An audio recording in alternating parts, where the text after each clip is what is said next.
everybody, welcome to Kimmel's Irish Pub. Time for another movie review. Tonight's movie, All My Life. I don't even know why I have it on, but it's already paused so I can talk to you. We're going to watch it. It's a drama romance. I thought maybe it was a comedy. Jessica Rothe is in it. She's Happy Death Day. So she's funny sometimes, you know what I mean, in that kind of humor. And Harry Shum Jr.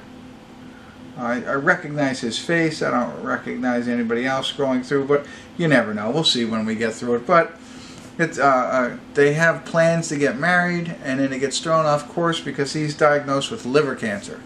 I didn't know that. I thought, okay, this could be good, but now I think it's just going to be a sappy romance movie that might not match this demographic. But have to watch it anyway. Hour and 30 minutes long. IMDb has it. This is probably why. 6.3 and only 807 people have rated it so far. So let's get into it. Find out what it's about. Give you a better idea and let you know if it's worth watching. So I'll try and keep an open mind. Stick around.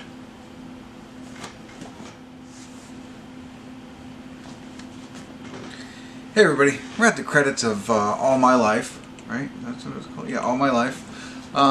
And no check-ins. It was what we thought. So it's the story of Saul and Jen, who meet each other, fall in love, you know, and the whole building of that relationship. And then Saul has cancer on his liver, you know, and he goes through medical treatment, things of that nature. But of course, throughout all of this, they decide to get engaged and get married. And because of his medical condition, they're thinking maybe not do the wedding because there's so much medical expenses, you know, but what if everything doesn't work out? Should they move the wedding up? So on and so forth, as you can imagine. You know, and it's just, you know, that everything that goes on with that. So the one piece of it is interesting, I thought, because Saul, when he first meets her, is a digital marketing person, so that's what he does. He does digital marketing, but he always wanted to be a chef. So you know, and he could cook, and he cooks for her and things like that. So that's like a nice little subplot there on, you know, what he wants to do with his life and how he's not happy in digital marketing and wants to move into cooking. Right? Great. But really, it's just about the two of them building their relationship and struggling with, you know, his medical issue and. You know, will they get married? You know, what's going to happen? Are they going to be able to afford it? Are they going to be able to do it in time? So on and so forth. So, so really, that's the entire plot of the movie. There's no reason to check in and tell you that, so you got it there. For me, it was good. I would have liked a little bit more comedy, just because that's who I am. But it's more of a serious. There are some light moments. I won't call it comedy, but light, you know, some make you smile kind of things, and tender and sweet moments, of course, and romantic, whatever. But you know, it's more of a serious tone, I would say, you know, obviously because of what's going on. So you know, you get that, and then you know the acting was good. I just, to be honest with you, I didn't see. You know, what do they call it? The two of them meshing together. I had the term, and now I can't think of it. But you know what I mean. Put it in the comments if you remember. I'll probably remember it. But the two actors coming together, I didn't believe it. You know, I can't think of what that is. Not camaraderie. Anyway. Dang it. I'll think about it. I'll put it right here in the words because I can't remember what that word is right now. But you know what I mean? Chemistry. I didn't see the chemistry between the actors. I saw it between the characters, but I don't know if I saw it between the actors, to be honest with you.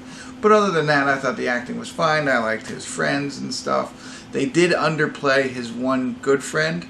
You know, when he starts getting sick, his friend doesn't show up to one thing, and then they make a comment about it, but they underplayed it, and I think maybe there was more there and it got cut. Doesn't make, you know what I mean? Like, don't even try and don't go halfway down a path and then don't do it. So there's that piece of it. I was trying to see, like, I wasn't fully vested in these characters, to be honest with you. So I was interested to see what my emotions were at the end. And there were, times where, okay, you know what I mean? Like, how are you going to feel at the end of this movie? And there's a little bit of emotion. Didn't cry or anything like that, but, there's one scene that I was like, oh, okay. I feel it. So it does kind of pull you in, but not as much as maybe some other movies. For me, bottom line, it really comes down like it's a modern day Walk to Remember. Okay? That's, slightly different, but very similar. And here's the catch. And you don't know this, and it's not a spoiler alert because I'm sure it's out there. I didn't realize this to the end of the film. It's based on a true story and not a book. So, I found that interesting. And there are some words at the end and some actual pictures and videos and stuff like that. So, that gives me a little bit more, I like the film a little bit more because of that. And I like the way they did it. I like to see in the beginning that this is based on a true thing. But I liked how they surprised me at the end. So, there you go. That's what I got for you.